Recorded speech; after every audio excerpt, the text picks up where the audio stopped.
Good morning, David. Good morning, Karat. Tell us, how do we choose the best risk response strategy?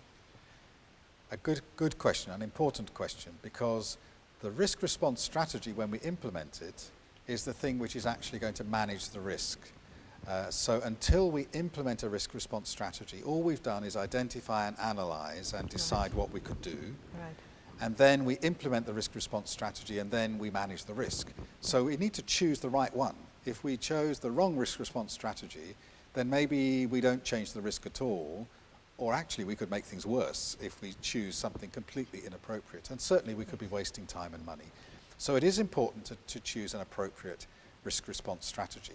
Now, as a reminder, there are 5 threat response strategies and 5 opportunity response strategies, which we covered in a previous video. So for threats, we can decide to avoid the threat, kill it completely. We can transfer it, get someone else to take it away. Yeah. We could reduce it, try and make it smaller. We could accept it, do nothing, monitor it with a contingency plan. Or maybe it's not ours, we can escalate it to someone else who owns the objectives that would be affected. On the opportunity side, we have matching strategies, so we could exploit an opportunity, grab it and capture it, make it happen. We could share it with someone else who will help us to make it happen. We could enhance it to make it bigger. We can accept it, just monitor with a contingency plan if it happens. Or if it's not ours, we escalate it to somebody else. Now, those 5 things happen in order. So the best thing to do, if it's ours, if we ignore the escalate, if it's escalate, you just escalate it.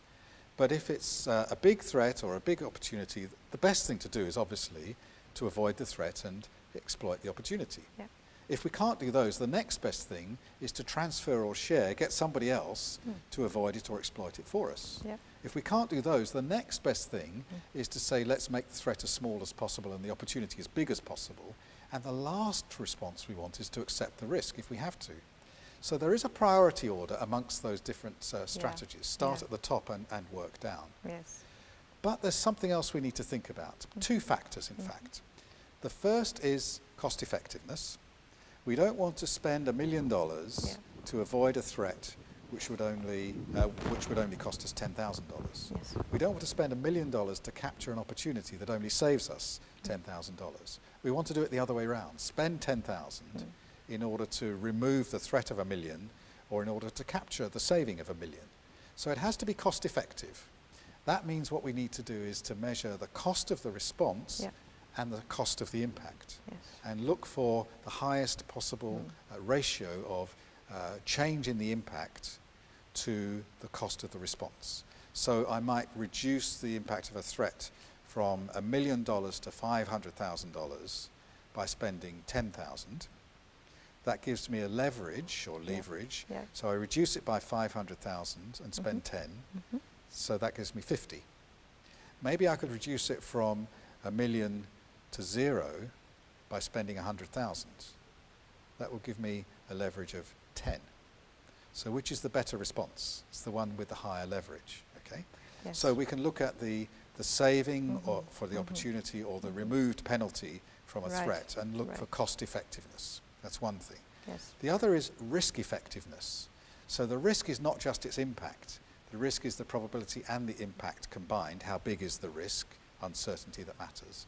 And what we want is to have an impact on the risk exposure as effective as possible. Yes. So here we're looking at changes in the size of the risk for the amount of money we spend.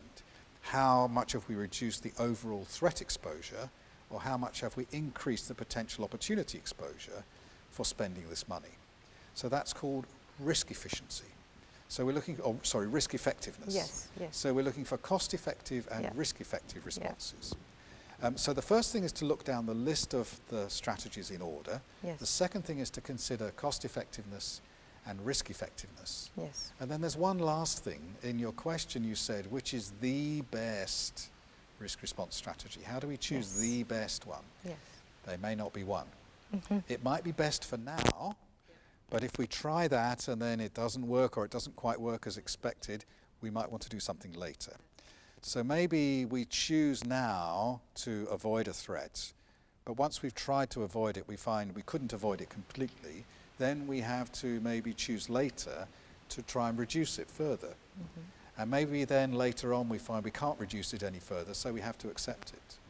But what we're doing is, by choosing a strategy, Yes. we're deciding what actions we're going to take now Okay. to manage the risk. Okay. So what we want is to choose the best strategy for now, and recognise that there might be a better strategy later, but we'll think about that later. We're defining our actions now in order to manage the risk. Correct. So That's correct. the question is really, how do I choose the best response strategy for now?